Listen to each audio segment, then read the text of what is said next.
Hi കൂട്ടുകാരെ, പുതിയൊരു വീഡിയോയിലേക്ക് എല്ലാവർക്കും സ്വാഗതം. അപ്പം നമുക്ക് അടുക്കള ജോലികളൊക്കെ പെട്ടെന്ന് ചെയ്ത് തീർക്കാൻ പറ്റിയ കുറച്ച് നുറുങ്ങ് വിദ്യകളൊക്കെ കേട്ടാലോ.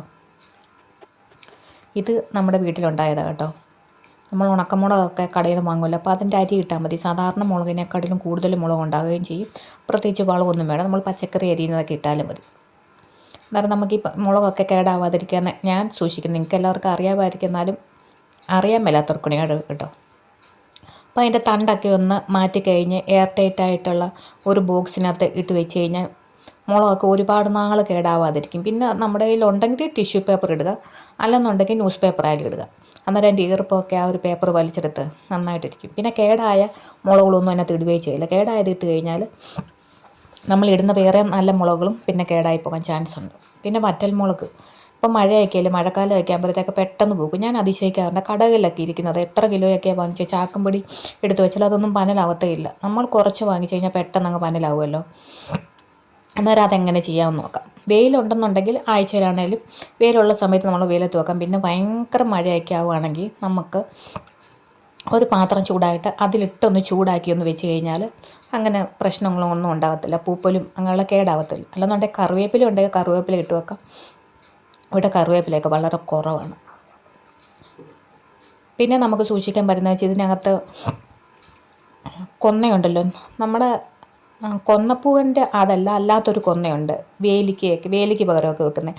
അതിൻ്റെ ഇലയെ നമുക്ക് ആ ഒരു മുളകിനകത്ത് ഇട്ട് വെച്ചാലും അങ്ങനെ കീടങ്ങളൊന്നും വരാൻ പരിധി വരെ സൂക്ഷിക്കുക. അതിനെക്കാട്ടിലും എനിക്ക് ബെറ്ററായിട്ട് തോന്നിയിട്ടുള്ളത് നമ്മളിങ്ങനെ പാത്രത്തിൽ വെച്ച് ചൂടാക്കി കഴിഞ്ഞാൽ അതാണ് നല്ലതെന്നാണ് എനിക്ക് തോന്നുന്നത്. ഞാൻ അങ്ങനെയാണ് ചെയ്യുന്നത്. പിന്നെ നമുക്ക് ആ ചൂടൊക്കെ മാറി കഴിയുമ്പം എയർ ടൈറ്റ് ആയിട്ടുള്ള ഒരു ബോക്സിനകത്ത് ഇട്ട് വെക്കാം. അല്ല എന്നുണ്ടെങ്കിൽ നമുക്ക് ഫ്രിഡ്ജിനകത്ത് ഒരു കവർ കെട്ടി ഫ്രിഡ്ജിനകത്തായാലും വെക്കാം. പിന്നെ പയറുവർഗ്ഗങ്ങളാണെങ്കിലും നമുക്ക് ഫ്രിഡ്ജ് വെച്ച് കഴിഞ്ഞാൽ കുറേ നാളങ്ങനെ ഒരു കീടങ്ങളൊക്കെ വരാതെ നമുക്കങ്ങനെ സൂക്ഷിക്കാൻ പറ്റും. ഞാൻ അങ്ങനെയൊക്കെയാണ് വെക്കുന്നത്. അന്നേരം നമുക്ക് ആ ചൂടൊക്കെ മാറി കഴിഞ്ഞിട്ട് എടുത്ത് വെക്കാം. പിന്നെ സവാളയൊക്കെ എരിയുമ്പോൾ എല്ലാവരുടെയും കണ്ണ് നീറുമല്ലോ. അന്നേരം അതിൻ്റെ തലയും വാലും ഒക്കെ ഒന്ന് തൊലിയൊക്കെ കളഞ്ഞിട്ട് നന്നായിട്ട് കഴുകി ഫ്രിഡ്ജിലൊരു വെച്ച് കഴിഞ്ഞാലും നമ്മുടെ കണ്ണ് നീറത്തില്ല. നിങ്ങൾ അങ്ങനെ ഒന്ന് പരീക്ഷിച്ച് നോക്കൂ കേട്ടോ. പിന്നെ കൊച്ചുള്ളിയൊക്കെ ആണെങ്കിലും പെട്ടെന്ന് നമുക്കത് കൊച്ചുള്ളിയും വെളുത്തുള്ളിയൊക്കെ പെട്ടെന്ന് തൊലി കളയണമെന്നുണ്ടെങ്കിൽ കുറച്ച് നേരം വെള്ളത്തിലിട്ട് ചൂടുവെള്ളത്തിലിടേണ്ട കാര്യത്തിൽ ഒരു അരമണിക്കൂർ അല്ലെങ്കിൽ 15 മിനിറ്റ് ഒന്ന് വെള്ളത്തിലിട്ട് കഴിഞ്ഞ് ചെറിയ ഉള്ളിയുടെയും വെളുത്തുള്ളിയുടെയും എല്ലാം നമുക്ക് പെട്ടെന്ന് നേരിട്ട് നമുക്ക് ഇതുപോലൊക്കെ ഫ്രിഡ്ജിൽ ഒരു കാരണവശാലും വെക്കല്ല. വെച്ച് കഴിഞ്ഞാൽ വല്ലാത്തൊരു സ്മെല്ലാണ്, നമുക്ക് ഫ്രിഡ്ജ് മുഴുവൻ ഒരു സ്മെല്ല് വരും.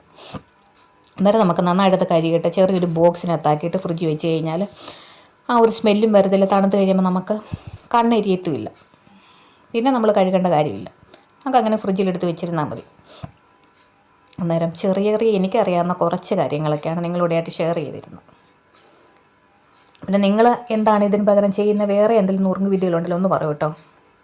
പിന്നെ വെളുത്തുള്ളിയൊക്കെ പെട്ടെന്ന് അങ്ങ് ചത്തുപോകുമല്ലോ. ഇവിടെ ചത്തുപോകുന്നു, അങ്ങനെ പനലായി പോകുമല്ലോ.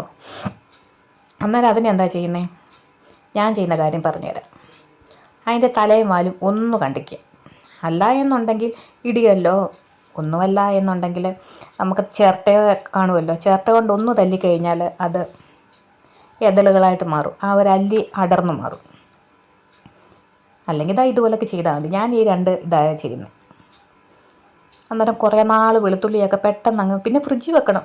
ഇതുപോലൊക്കെ അല്ലി അടർത്താതെ ഒരു കാരണവശാലും ഫ്രിഡ്ജ് വെക്കല്. ഫ്രിഡ്ജ് വെച്ച് കഴിഞ്ഞാൽ പെട്ടെന്ന് അങ്ങ് ചത്തുപോകും. അങ്ങ് അല്ലിയൊക്കെ അടർത്തി നന്നായിട്ട്, പിന്നെ വെള്ളവും കാര്യങ്ങളൊന്നും കാണാൻ പാടില്ല. അല്ലാതെ നന്നായിട്ട് ഫ്രിഡ്ജ് വെച്ച് കഴിഞ്ഞാൽ കുറേ നാളിരിക്കും. വെളുത്തുള്ളിക്കൊക്കെ എന്നാ വിലയാണ് ഇപ്പം. അപ്പം നമ്മളതൊക്കെ സൂക്ഷിച്ച് കണ്ടൊക്കെ വെക്കുക. ഇങ്ങനെയൊക്കെ വെച്ച് കഴിഞ്ഞാൽ നമുക്ക് അടുക്കളപ്പണികളൊക്കെ പെട്ടെന്ന്, രാവിലെ മക്കളൊക്കെ സ്കൂളിൽ പോകുന്ന സമയത്താകുമ്പോൾ നമുക്ക് പെട്ടെന്ന് എത്രയും പെട്ടെന്ന് ജോലി തീർക്കണമല്ലോ. അന്നേരം ഇങ്ങനെയൊക്കെ ചെയ്താൽ മതി. പിന്നെ തൊലി കളഞ്ഞാലും കുറച്ച് നേരം വെള്ളത്തിൽ ഇട്ടാൽ മതി. കണ്ടോ, പെട്ടെന്ന് അതിൻ്റെ എതളുകളായിട്ട് ആ ഒരു അല്ലി അടർത്തി മാറ്റാൻ പറ്റും. ഇതൊക്കെ ഈസി ആയിട്ടുള്ള കാര്യം. നിങ്ങളിങ്ങനെയൊക്കെ ചെയ്യാറുണ്ടോ? എൻ്റെ രാവിലത്തെ എളുപ്പപ്പണികൾ ഇങ്ങനെയൊക്കെയാണ്. അപ്പോൾ നേരത്തെ നമ്മൾ പല ജോലികളും നേരത്തെ ഉള്ളി എടുത്ത് വെക്കുക, ഇഞ്ചി അങ്ങനെയുള്ള സാധനങ്ങളൊക്കെ നേരത്തെ എടുത്ത് വെച്ച് കഴിഞ്ഞാൽ രാവിലത്തെ ഒരു ധൃതി പിടിച്ചുള്ള ജോലികൾക്ക് നമുക്ക് സമയമൊക്കെ പെട്ടെന്ന് ലാഭിക്കാൻ പറ്റും. ആ ഒരു തലയും വാലും കടിച്ച് കളയുക, അത്രയേ ഉള്ളൂ. ഈസിയാണ്. അപ്പോൾ നിങ്ങൾ വെളുത്തുള്ളി ഇങ്ങനെയൊക്കെയാണോ ചെയ്യുന്നത്? എങ്ങനെയാണ് ചെയ്യുന്നതെന്ന് ഈ വീഡിയോയുടെ അടിയിലൊന്ന് കമൻറ്റ് ചെയ്യണേ. പിന്നെ നമ്മൾ എതളുകളൊക്കെ ഓരോ അല്ലിയൊക്കെ അടർത്തിയിട്ട് ഓരോന്നോരായിട്ട് ഇതാ ഇങ്ങനെ എടുത്ത് വെച്ചാൽ മതി. തൊലി കളയണമെന്നുണ്ടെങ്കിലും വെള്ളത്തിൽ ഇട്ടാൽ മതി, അല്ലെന്നുണ്ടെങ്കിൽ ഒരു ചിരട്ട കൊണ്ട് ഒന്ന് തല്ലി കഴിഞ്ഞാൽ പെട്ടെന്ന് നമുക്ക് തൊലിയൊക്കെ കളയാൻ പറ്റും. ഇങ്ങനൊരു ഞാൻ ടിഷ്യൂ പേപ്പർ ഉള്ളതുകൊണ്ടാണ് ടിഷ്യൂ പേപ്പർ ഇട്ടത്. അല്ല എന്നുണ്ടെങ്കിൽ നിങ്ങൾക്ക് ഒരു ന്യൂസ് പേപ്പർ ആണെങ്കിലും ഇട്ടാൽ മതി, അല്ലെങ്കിൽ ബുക്കിൻ്റെ ഒരു പേപ്പർ ആണെങ്കിലും ഇട്ടാൽ മതി. അന്നേരം നിങ്ങൾക്ക് ഈ ചാനൽ ഇഷ്ടപ്പെട്ടാൽ ഒന്ന് സബ്സ്ക്രൈബ് ചെയ്യണേ. അടുത്ത വീഡിയോ ആയിട്ട് വീണ്ടും കാണാം. താങ്ക്